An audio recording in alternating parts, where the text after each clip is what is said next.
തിരുവനന്തപുരം മാറനല്ലൂരിൽ വിവാഹ വീട്ടിൽ നിന്ന് മോഷണം പോയ സ്വർണം വഴിയിൽ ഉപേക്ഷിച്ച നിലയിൽ. ഉത്രാട ദിനത്തിൽ മോഷണം പോയ 25 പവൻ സ്വർണമാണ് വീടിന് സമീപത്തെ വഴിയിൽ ഉപേക്ഷിച്ച നിലയിൽ കണ്ടെത്തിയത്. തിരുവനന്തപുരം മാറനല്ലൂർ പോലീസ് പരിശോധന നടത്തുകയാണ്. വിവരങ്ങളുമായി തിരുവനന്തപുരത്ത് നിന്ന് ഹരികൃഷ്ണൻ ചേരുന്നു. ഹരികൃഷ്ണൻ, ഈ മോഷണത്തിന് പിന്നിൽ ആര് എന്നത് സംബന്ധിച്ച് എന്തെങ്കിലും സൂചന പോലീസിന് ലഭിച്ചിട്ടുണ്ടോ? ഇപ്പോൾ എന്തൊക്കെ തരത്തിലാണ് അവിടെ ഇപ്പോൾ തെളിവെടുപ്പ് പുരോഗമിക്കുന്നത്?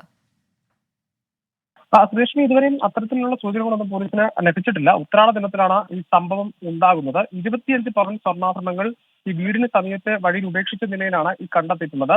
ഈ ഉത്രാട ദിനത്തിലായിരുന്നു ഇവിടുത്തെ കല്യാണം. ഈ മാറനല്ലൂർ പുന്നാവൂർ സ്വദേശി അഖിലിന്റെ വിവാഹത്തിന് ഭാര്യ ഹന്ന ധരിച്ചിരുന്ന വളയും മാലയും ഉൾപ്പെടെയുള്ള ആഭരണങ്ങളാണ് മോഷണം പോയത്. അന്ന് തന്നെ ഇവർ പോലീസിൽ പരാതി നൽകിയിരുന്നു. അതാണ് ഇത് ഈ തരത്തിൽ വഴിയിൽ ഉപേക്ഷിച്ച നിലയിൽ കണ്ടെത്തിയത്. ഏതായാലും സംഭവവുമായി ബന്ധപ്പെട്ട് മാറനല്ലൂർ പോലീസ് വിശദമായി പരിശോധന നടത്തുകയാണ്. ഈ സംശയമുള്ളവരടക്കം കാര്യങ്ങളിലേക്ക് അന്വേഷണം നടക്കുന്നുണ്ട്. ഈ മൊഴിയെടുക്കുകയും ചെയ്യുന്നുണ്ട്. ആ തരത്തിലുള്ള അന്വേഷണമാണ് നടക്കുന്നത്. പക്ഷേ ഇതുവരെയും പ്രതികളെ പറ്റിയും യാതൊരു തരത്തിലുള്ള സൂചനയും പോലീസിന് ലഭിച്ചിട്ടില്ല. ശ്രീലക്ഷ്മി, ഹരികൃഷ്ണൻ, ഈ വഴിയിൽ സ്വർണം ഇത് ആരെങ്കിലും കണ്ടതാണോ? ഇത് എങ്ങനെയാണ് പോലീസ് അറിഞ്ഞത്? വഴിയിൽ ഉപേക്ഷിച്ച നിലയിൽ എങ്ങനെയാണ് പോലീസ് കണ്ടെത്തുന്നത്?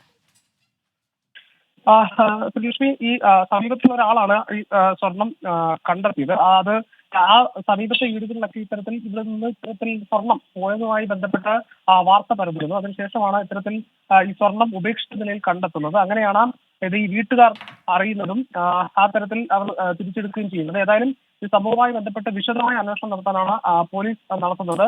പോലീസിന് പ്രധാനപ്പെട്ട ഒരു സംശയം വിവാഹത്തിന് ഈ വീട്ടിലെത്തിയ ആരെങ്കിലും ബന്ധുക്കളോ മറ്റാരെങ്കിലും ആണോ ഇത്തരത്തിൽ കൊണ്ടുപോയത് എന്നുള്ളതാണ്. അതിനുശേഷം ഈ പിടിക്കപ്പെടുമെന്നായപ്പോൾ ഇത്തരത്തിൽ ഉപേക്ഷിച്ച് കടന്നു കളഞ്ഞതാകാം എന്നൊരു നിഗമനത്തിലാണ് പോലീസ് ഇപ്പോഴുള്ളത്. ശരി, ഹരികൃഷ്ണൻ തിരുവനന്തപുരത്ത് നിന്നും.